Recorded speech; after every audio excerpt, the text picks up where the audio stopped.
કેમ છો વિદ્યાર્થી મિત્રો? કરિયર ડિજિટલ પ્લેટફોર્મમાં આપનું હાર્દિક સ્વાગત છે. શરૂઆત કરીશું ડાયરેક્ટ ઇનડાયરેક્ટ. ગુજરાતીમાં એને આપણે પ્રત્યક્ષનું પરોક્ષ રચનામાં રૂપાંતર તરીકે ઓળખીશું. ખૂબ જ અગત્યનો અને એક્ઝામમાં પૂછાય તો આપણો માર્ક આવે એવો ટોપિક છે. કઈ રીતે? અને બધા નિયમ યાદ રાખવા પડશે 100%. તમે ધીમે ધીમે સમજીને હું જેમ કરાવું એમ તમે કરતા જાઓ, સાથે નોટ પેન લઈને બેસશો તો મને નથી લાગતું કે આ વાક્યમાં બરાબર છે જો તમને કોઈ જગ્યાએ પૂછાય તો તમારા માર્ક જાય. તો શરૂઆત કરીશું ડાયરેક્ટ ઇનડાયરેક્ટ પ્રત્યક્ષ રચનાનું પરોક્ષ રચનામાં રૂપાંતર કરવાના નિયમો. તો એકચ્યુઅલી છે શું આ પ્રત્યક્ષનું પરોક્ષમાં? તો સપોઝ માની લો કે કોઈ બે જણા વાતચીત કરતા છે. હવે એ વાતચીતને કોઈ ત્રીજો વ્યક્તિ દર્શાવે તો જે બે વાતચીત કરતા હતા એ વ્યક્તિ એ જે વાત છે એને પ્રત્યક્ષ એટલે કે ડાયરેક્ટ સ્પીચ કહેવાય. એ જ વાતચીતને કોઈ બીજો વ્યક્તિ દર્શાવે એટલે કે ત્રીજો વ્યક્તિ દર્શાવે એટલે કે જે વાત થતી હતી તે. જેમ કે રમેશ કહે છે સુરેશને કે ગઈકાલે હું અહીંયા ગયો હતો અથવા શાળાએ ગયો હતો. હવે ગઈકાલે ગયો હતો મતલબ કે ભૂતકાળની ઘટના છે અને વાત છે શું હું ગઈકાલે ગયો હતો. હવે આ જ વાતને કોઈ ત્રીજો બરોબર માની લો કે ભાઈ સીતા બરોબર છે આ વાતને કોઈ બીજાને કહે તો માની લો કે સીતા બરોબર છે આ વાતને કઈ રીતે રજૂ કરશે કે રમેશ સુરેશને કહેતો હતો કે તે ગઈકાલે ગયો હતો શાળાએ. તો આખો એક થર્ડ પર્સનનો બરોબર છે એક ત્રીજા વ્યક્તિનો આપણે પર્સપેક્ટિવ અભિગમ લેવો પડશે. તો એ કઈ રીતે લઈશું, શું કરશું એના માટે એક બેઝ વાક્ય તરીકે આધાર લઈએ. મેં તમને જે કીધું તે ફરી એકવાર, પ્રત્યક્ષ એટલે કે જે બે જણા વાતચીત થતી હોય એને કહેવાય ને એ જ વાતચીતને કોઈ ત્રીજો વ્યક્તિ દર્શાવે એને પરોક્ષ રચના કહેવાય. તો જોઈશું એક સરસ ઉદાહરણ છે એના દ્વારા આપણે સમજવાનો પ્રયત્ન કરીશું. જો મેં હેડિંગ પર માર્યું છે શું છે પ્રત્યક્ષ અને પરોક્ષ રચના, એકચ્યુઅલી આ છે શું, કઈ રીતે કામ કરે એને આપણે જોવાનો પ્રયત્ન કરીશું. સ્ટાર્ટિંગ વિથ તો આપણે પહેલા એને આઈડેન્ટિફાઈ કરીશું. અને આઈડેન્ટિફાઈ એટલે કે ઓળખવાની વસ્તુઓ છે. Just like Shivansh said to Gyan he is going to IIM next year. એક સિમ્પલ સેન્ટેન્સ છે. તો આમાં છે ને અમુક વસ્તુ આપણે જોવી પડશે. So what is Shivansh? Shivansh એ વાક્યમાં અહીંયા બોલનાર છે. કોણ છે? બોલનાર. જ્યારે તમારી પાસે એક વ્યક્તિ બોલનાર હોય તો એને અંગ્રેજીમાં રિપોર્ટર કહેવાય. બરાબર છે? ગુજરાતીમાં બોલનાર કહેવાશે. શું કહેવાશે અંગ્રેજીમાં? રિપોર્ટર. હવે બોલનાર હોય તો એની સામે એક સાંભળનાર પણ હોય. બોલનાર અને સાંભળનારને બરાબર છે ઓકે સાંભળનારને અંગ્રેજીમાં આપણે ગુજરાતીમાં સાંભળનાર જ તરીકે ઓળખીએ છીએ. હવે બોલનાર હોય સાંભળનારને અંગ્રેજીમાં કયા નામથી ઓળખાશે? લિસનર. બોલનાર જે શબ્દ દ્વારા શબ્દ બોલે છે, જે શબ્દ દ્વારા એટલે કે સે સેઝ વિલ સે શેલ સે સેડ ટુ એને ગુજરાતીમાં અંગ્રેજીમાં બરાબર છે રિપોર્ટિંગ વર્બ તરીકે ઓળખાય.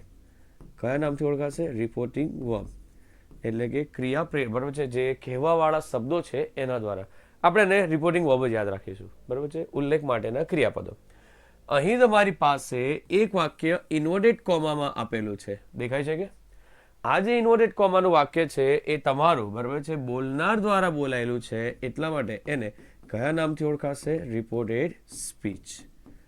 ખાસ યાદ રાખવાની વસ્તુ, કોઈ પણ જગ્યાએ એક્ઝામમાં જાઓ તમે આ વસ્તુ આ રીતે કરશો ને 100% વાંધો નહીં આવે. ખાલી કરવાનું કઈ રીતે છે તમે જે જોતા છો એને બરાબર શીખતા રહેજો. સર પરીક્ષામાં આવું પૂછાય ખરું કે આને બોલનાર કહેવાય સાંભળનાર કહેવાય? ના, નહીં પૂછાય. પણ આ ખબર હોય ને તો આગળ જતા આપણને બહુ જરાક પણ વાંધો આવશે નહીં.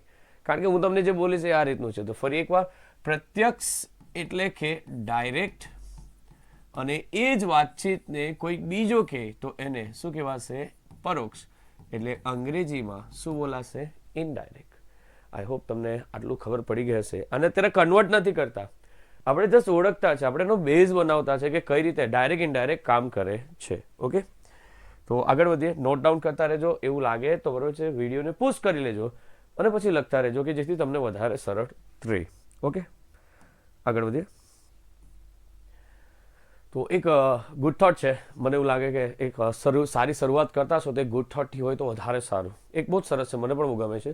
અ little progress each day adds up to a big result. સત્ય નાની એક પર્સન છે બરાબર છે, દોડવી છે, મોટિવેશનલ છે, આપણે એવું કહી શકીએ. આપણા માટે મોટિવેશન પૂરું પાડે છે કે તમે રોજ થોડું કંઈ કરો ને તો એ હંમેશા મોટું રિઝલ્ટ પ્રેરી જાય.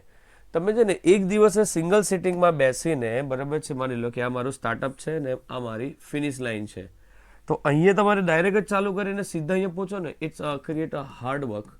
બહુ મહેનત ઉપજાવે.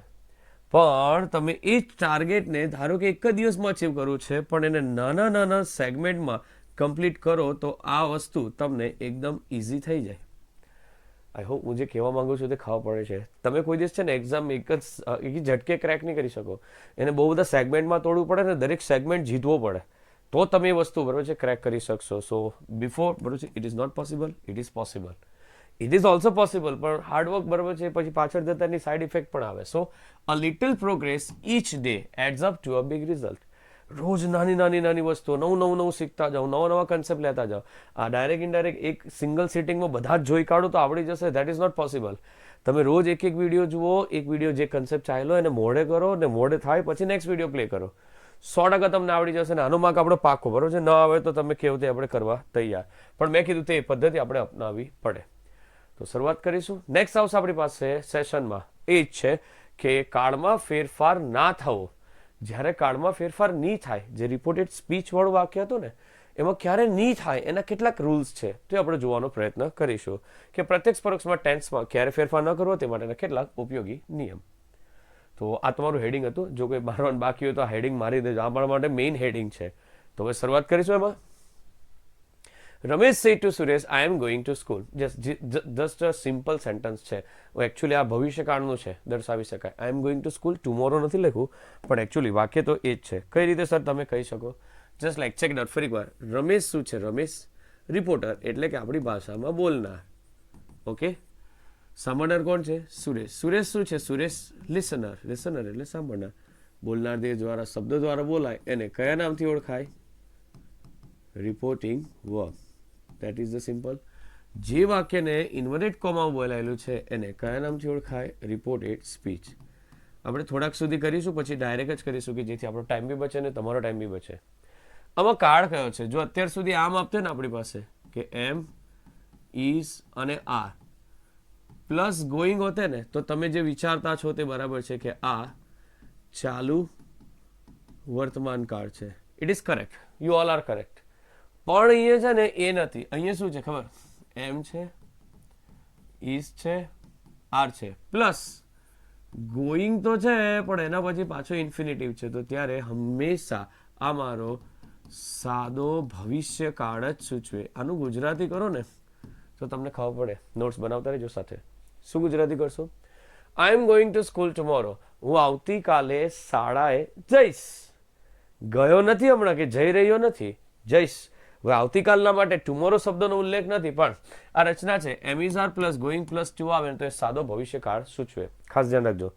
પણ ટુ કાઢી નાખો તો ચાલુ વર્તમાન કાળ. બસ આટલું સિમ્પલ જ છે, તમને ખ્યાલ આવી જ જશે. તો સર એના નિયમ શું છે? ક્યારે કાળમાં ફેરફાર ન થાય તો એના માટેનો પહેલો નિયમ જસ્ટ યાદ રાખજો, બહુ જ સરસ છે. શું કહે છે? પહેલો, જ્યારે તમારી પાસે રિપોર્ટિંગ વર્બ તરીકે એટલે ક્યાં?